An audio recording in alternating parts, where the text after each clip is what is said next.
Are you worried about chemicals in your beard care products? If you're not, you should be, and that's where Schmucked Up comes into play. Schmucked Up is a small batch premium beard care product that offers you the best product for not only your skin, but your beard. Use discount code HANDBOOK at schmuckedup.com to get 15% off. That's code HANDBOOK at schmuckedup.com. Now let's get on with the episode.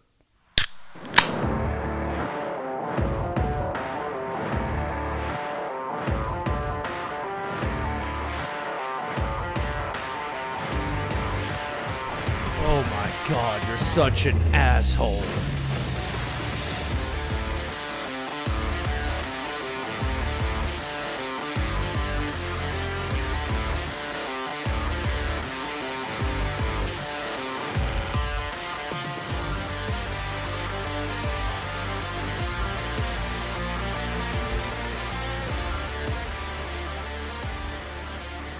Alright, this one's a would I be, which means they haven't done it yet. Maybe. I don't know. They probably have by the time I've read this. I, female, 25, and my husband, 29, have multiple streaming accounts split up with my in-laws. My husband's dad pays for Netflix, and we pay for Peacock, Disney, Paramount, and Discovery.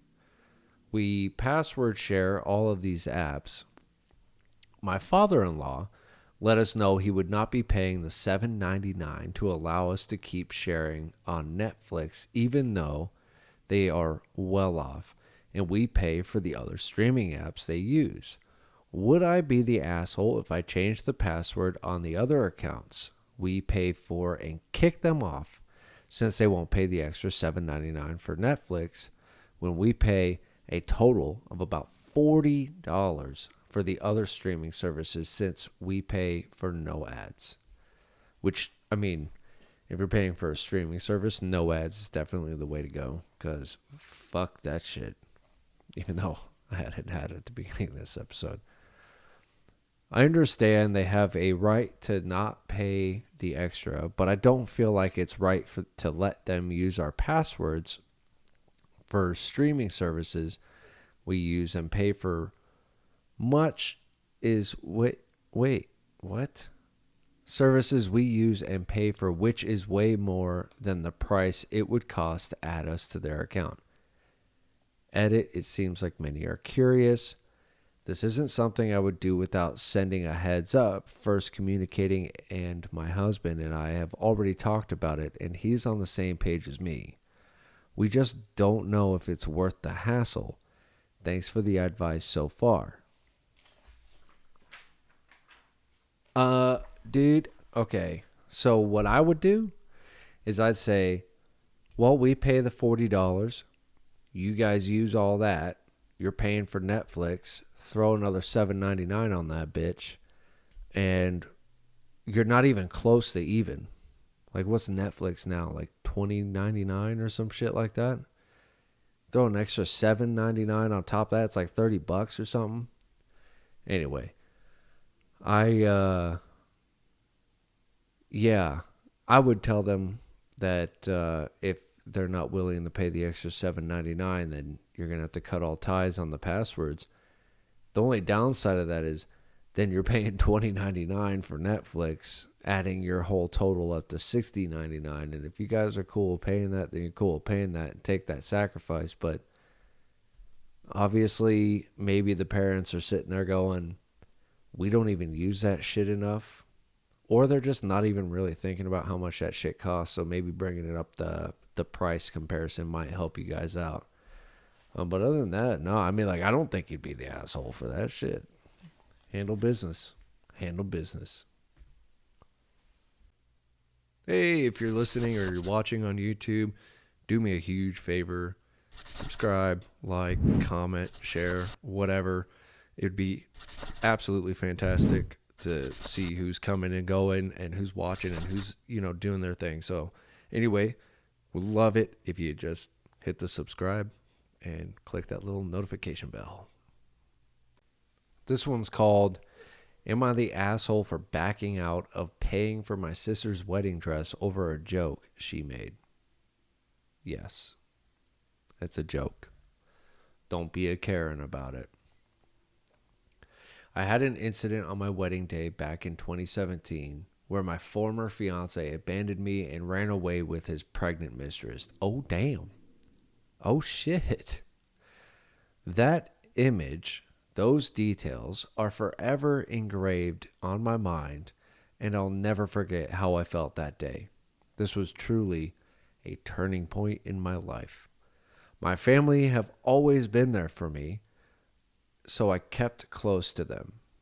My younger sister is currently engaged and her wedding will be in a few months. She's struggling with money, so I decided to help her and her fiance and pay for the wedding dress. This allowed her to be able to buy her dream wedding gown that cost $7,000. God damn, son. It's a lot for a dress, but she literally cried because she wanted it. Well, you know what? Good on you. This happened a few days before we agreed to go buy the dress. We were eating dinner at my parents' home, and my cousin and aunt were there. My aunt was asking my sister about the wedding, and my sister said that everything was going according to plan, and then casually laughed and said, "Let's just hope he won't run away with a pregnant mistress or something on our wedding day." I was blown away completely.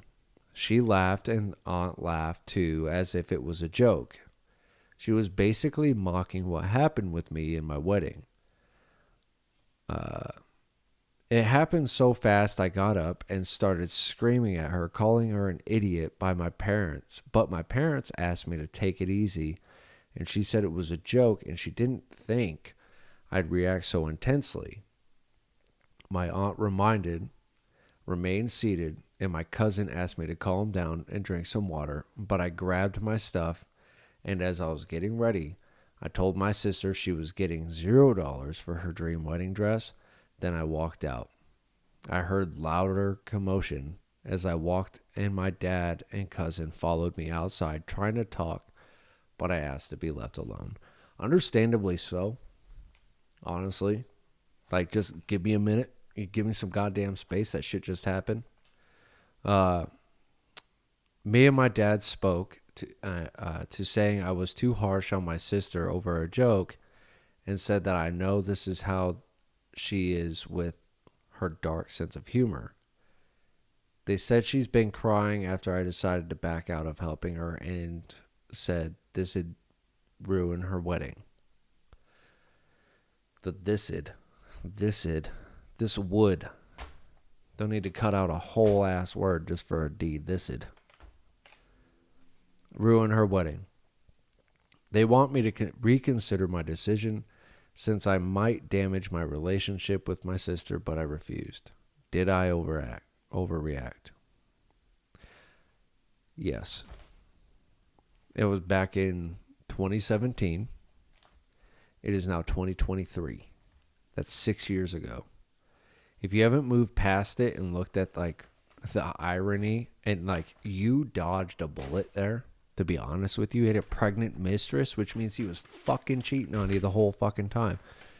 You should take him walking out on you with the pregnant mistress as like a blessing. All right? I'm not going to read the edit. You should take it as a blessing that he fucking left, because he was cheating on you the whole fucking time, and knocked that bitch up. So, yeah, you're the asshole. I think that you should just start seeing the lighter side of it, right? Yeah, maybe it's not something to joke about, but goddamn, dude, you'd be miserable had you got married, then found out he had a kid with another bitch. So imagine that and how that work out. And then you got to go through the whole fucking divorce process and everything like that. I'd rather get left at the altar. Shit. Pay for the fucking wedding dress, man. Don't be a dick about it. This one's called, Am I the Asshole Because I Told My Stepchildren's Dad His Opinion Doesn't Matter? I would say it greatly depends on the opinion. So I live with my wife, and we have a blended family. My stepkids are usually with us, although right now they are with their dad for Father's Day weekend. He called me yesterday and said he wanted to talk about something the kids told him. I'm sorry, my printer is like all jacked up right now. He said they told him that my son, from my prior relationship, has his boyfriend over all the time. He said it makes him uncomfortable that his kids are spending so much time around this older boy he doesn't know. To make a long story short, our disagreement ended with me telling him that he's not a member of my household and his opinion doesn't matter. When his kids are with him, he makes the decisions. When they are with me, with my wife, she does. He said he always gets a say over what happens with his kids. I said, not my house. He said I was an asshole and he was going to take my wife back to court. I asked him if he was going to start using all the custody days he already has before asking for more, because that might give him better odds. He told me to go fuck myself. My wife is upset with me because antagonizing her ex makes her life more difficult, which it does. Don't do that. I do feel bad for making things more difficult for my wife, but I also feel like this guy needs a reality check. Am I the asshole for how I spoke to him? You're not. I mean, you could have just been like, dude, kid's fine. Mind your own. All right? I think he's just upset that your son's gay. And, you know, his kids are around that. And he's like trying to hide it behind the whole, I don't want my kids around somebody I don't fucking know. Well, okay, so you have your friends over to the house. Are you not allowed to have your own friends over to the house? Is your wife not allowed to have new friends over to the fucking house? Fuck that guy. He's hiding his homophobic bullshit behind the fact of, I don't know your son's boyfriend. One, it's none of his fucking business who your son's boyfriend is anyway. Second, there might have been a better way to go about it, but I think he's kind of a cunt for saying what he said and trying to shroud it in some bullshit of, I don't want my kids around somebody I don't know. So I think the way you talked about it makes you an asshole. But overall, I would put him as the cunt. Am I the asshole for not telling my cousin that her fiance was my summer camp fling for 3 years? No. I don't know why everybody's so worried about. This sounds like some small town shit, if you ask me. All these small town motherfuckers that all go to the same summer camp for fucking decades and then fucking end up fucking each other years later. Anyway, I grew up very close to my cousin, and we've stayed close as can be, but live in different states. During my summers for several years, I went to a month-long camp, where first year I was a camper, next year CIT, then counselor. First year, I met Kenny, and it was instant soul-crushing love, where he was literally all I thought about for a year. Next year, we actually dated, within the confines of being CIT, so we were very busy. I don't know what CIT is. Counselor in training. Ha! Nailed it. And third year, we actually found a way to essentially live together and talked about coordinating colleges, getting engaged, kids, names, and all that kind of stuff. We drifted apart, but would still text, and to be honest, I kind of always hoped we'd find ourselves back to each other. I did know that my cousin and Kenny went to the same school and had the same major, so I wasn't surprised when they started dating. As near as I can surmise, I knew about Kenny dating her, but he did not know that she was my cousin. So I've known about them for about a year, but I didn't want to interrupt her being happy, and the opportunity to tell her never came up. Whole family met Kenny over Mother's Day. Whole ass family. The whole family? The whole ass family. All of it. On Mother's Day. Damn. Who the fuck celebrates Mother's Day like that? I knew he was coming, so I tried very hard to stay low key. My mom is so obnoxious that when Kenny arrived, she basically screamed, "You look just like that little boy that Vivi had plastered all over the wall. Is your name Kenny?" Bitch, shut your fucking mouth. Stop dropping dimes. Goddamn, Ma. Come on. He said yes, and he clearly wanted to crawl into a hole, as I did. I don't fucking doubt it. Jesus. Mom. Stop being a mom, Mom. God, you're such a mom. We said our hellos and nice to see you again, but it was very awkward. Little gathering was fine, and I avoided him for the most part. At about 9 the next morning, my cousin called me, and she was both hungover and drunk and furious at me that I didn't tell her. I guess he spilled the beans and told her how serious we were. She feels very betrayed by me that I allowed her to get so invested in a guy with whom I had a pregnancy scare, parentheses, for some reason this really stuck under her skin. I tried to explain, but she is having none of it. I tried to call Kenny to see what I can do, and it appears he blocked me. Damn, cuz. I feel awful that she's hurt. I made a choice about what to reveal to her, but I guess I made the wrong one. Am I the asshole? Nope. Not at all. I think your cousin's overreacting. Hey, people meet people, people fuck around, people find out. That's what happens. And you just so happened to have a little high school summer thing with this fucking dude before she met him in college. It's not that big of a fucking deal. She needs to get the goddamn fuck over it. That's what she needs to do. I think you're fine. I think her cousin needs to chill the fuck out, but I think you're fine. And I don't see you being invited to the wedding in the future. So plan accordingly. Hey, if you've made it this far and you're on whatever you're listening to, whether it's Spotify, YouTube, Apple Podcasts, whatever it is, go ahead and give it a like, a follow, comment, share it with your friends if you've liked it this far.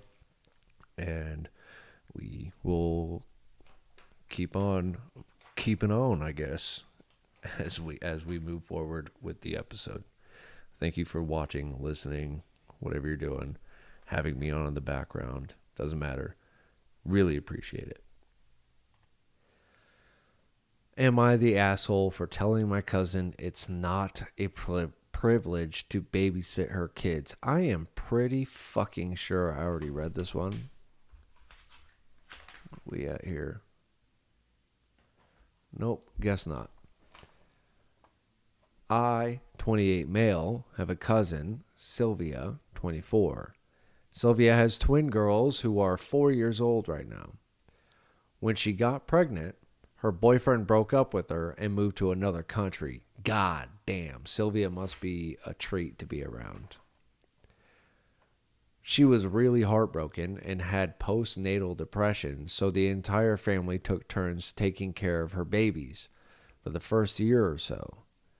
Now it's just my sister and I who help because everyone else has either moved to another city or have kids of their own to look after. I also have a fiance, Sarah. Sarah got into a car accident a few weeks ago, and I took a break from work to stay home and take care of her. Sylvia heard I'm taking time off of work and asked if I could take the kids full time for 1 week while she focuses on some exams she's taking. No. Deal with it. Handle it. I said I'm sorry, I wish I could, but I have my hands full with my fiance. Sarah can't do much for herself at the moment and is in constant pain. It's also a lot for me to bear seeing her like this, and I don't have the mental or emotional capacity to take care of anybody else. Agreed. Sylvia asked if Sarah is the one who told me to say no, and I said no. I'm the one saying no because I genuinely can't. Sylvia said 2 4-year-olds aren't much work and they're quiet kids, so they won't be too much to deal with. I said I know her kids, and while they're not super disruptive, it'll still be too much for me to handle. I took time off work to take care of Sarah, not to take care of her kids too. I said sorry again and asked her to ask around for someone else to help. She said fine and ended that conversation. A few days after the initial conversation, she FaceTimed me to say she realized I don't prioritize family because I'm picking my fiance over her and she won't be bringing the kids to me anymore. I laughed at the absurdity and told her to stop acting like me babysitting her kids is a privilege for me. I do it because I love and care for her and want to do her a favor. Babysitting is a favor for her, not a favor for me. She said I've taken it too far now and hung up the call. Yeah, because you fucking called her out on her fucking bullshit and you fucking dropped a big fatty mic drop right there. And she realized, you know what, this motherfucker right. Which you are, because you're doing a favor for her, not for you. You right. I completely forgot about her in the conversation because Sarah was doing a bit worse and we had to go back to the hospital. But Sylvia sent me a message saying she can't believe I haven't even reached out to her since. I haven't responded and don't plan on it. Was I the asshole? Nah, bro. No, because first of all, babysitting is not a privilege for anybody. Anybody that's babysitting is doing it A, for the money, or B, as a favor to their friend or family of something like that.